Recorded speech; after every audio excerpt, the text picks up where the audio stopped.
Assalamualaikum warahmatullahi wabarakatuh. Perkenalkan, nama saya Revina, NPM 234111118, kelas manajemen 23B. Di sini saya akan menjelaskan tentang pendapatan dan diskriminasi.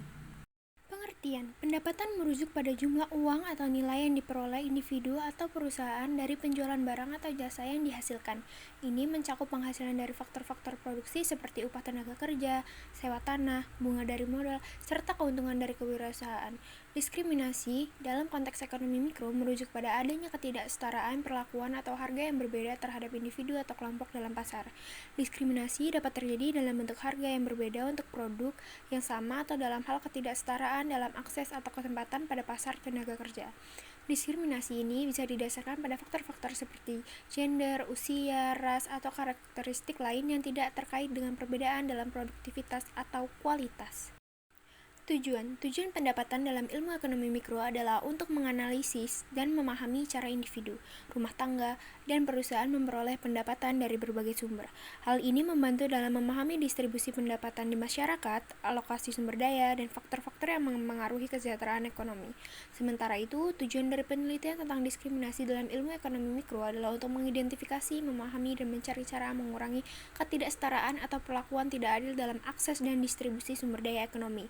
Hal ini dapat membantu dalam mengembangkan kebijakan atau tindakan yang mendukung kesetaraan kesempatan dan perlakuan bagi individu atau kelompok tertentu dalam berbagai aspek ekonomi seperti pasar, tenaga kerja, pasar barang, atau kesempatan usaha.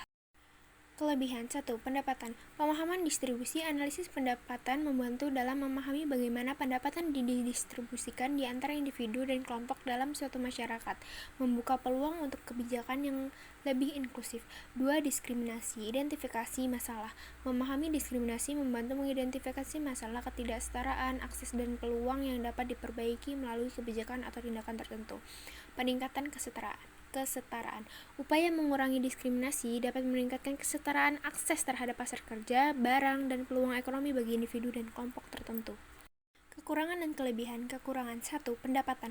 Ketimpangan pendapatan. Analisis pendapatan sering menyoroti ketimpangan pendapatan yang ekstrim, tetapi mungkin kurang mampu memberikan solusi yang konkret untuk mengatasinya.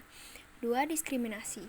Ketidakpastian penanganan. Meskipun teridentifikasi, mengurangi diskriminasi bisa menjadi tantangan karena melibatkan aspek sosial dan budaya yang kompleks yang sulit untuk diatasi hanya melalui pendekatan ekonomi saja.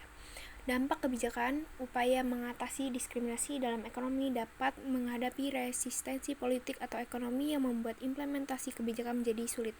Saat mempertimbangkan pendapatan dan diskriminasi dalam ilmu ekonomi mikro, penting untuk mengakui bahwa keduanya memiliki dampak yang luas dan kompleks dalam struktur ekonomi dan sosial masyarakat, serta memerlukan pendekatan yang holistik dalam upaya mengatasi masalah yang terkait. Sekian penjelasan dari saya akhiri. Wassalamualaikum warahmatullahi wabarakatuh.